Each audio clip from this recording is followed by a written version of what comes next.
Bonjour Frédéric Couteau. Bonjour Xavier, bonjour à tous. C'est l'heure de la revue de presse à la une des journaux africains. Ce matin, le débat sur la présidentielle se corse en République démocratique du Congo. Oui, interrogé hier sur RFI, le président du Sénat, Léon Kengo Wadondo, a fait entendre sa différence et ses propos sont largement commentés ce matin dans la presse congolaise et bien au-delà. C'est la première voix discordante au sein des institutions dans le dossier Katumbi, s'exclame Casinfo. En effet, précise le site d'information congolais, le président du Sénat appelle au retour de l'opposant Moïse Katumbi au pays et à sa participation à la présidentielle du 23 décembre.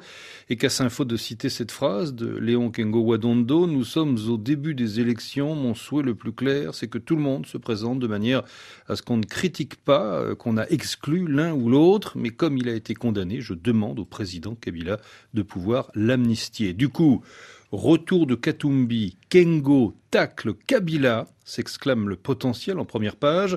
Président du Sénat depuis 2007, Léon Kengo Wadondo n'est pas prêt à quitter le plancher, commente le quotidien congolais après un long silence.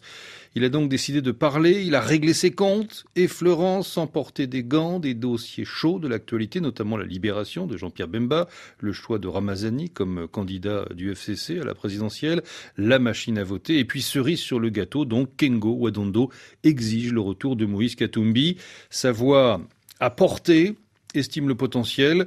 L'onde de choc s'est ressentie jusque dans sa famille politique, le FCC, ses prises de position étant diamétralement opposées à celles véhiculées dans l'entourage du chef de l'État. Et dans la presse ouest-africaine, on s'étonne.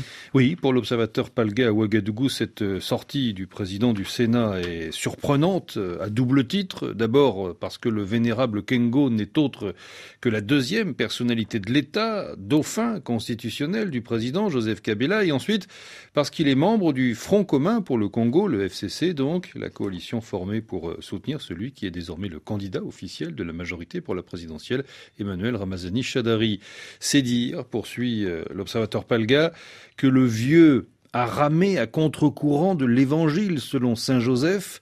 C'est certes charitable pour lui de plaider la cause de l'ancien gouverneur du Katanga, en rupture de banc depuis quelques années avec son ancien mentor Kabila, mais à l'évidence, estime le quotidien ouagalais, sa prise de position vient un peu tard. Comme on le sait, le délai de dépôt des candidatures pour les élections générales du 23 décembre prochain, ouvert le 25 juillet, a expiré le 8 août dernier, sans que Moïse Katumbi, exilé en Afrique du Sud depuis ses ennuis judiciaires, ait pu venir faire acte de candidature. Autre question dans le débat présidentiel congolais, Frédéric, celle du candidat unique de l'opposition. Oui, dans un scrutin à un seul tour, rappelle Africa Rabia. Les opposants savent bien qu'en multipliant les candidatures, ils donnent davantage de chances aux candidats du pouvoir de l'emporter. Mais pour l'instant, ils sont au moins 6 à vouloir briguer la magistrature suprême pour le compte de l'opposition, sans être grand clair, poursuit Africa Rabia.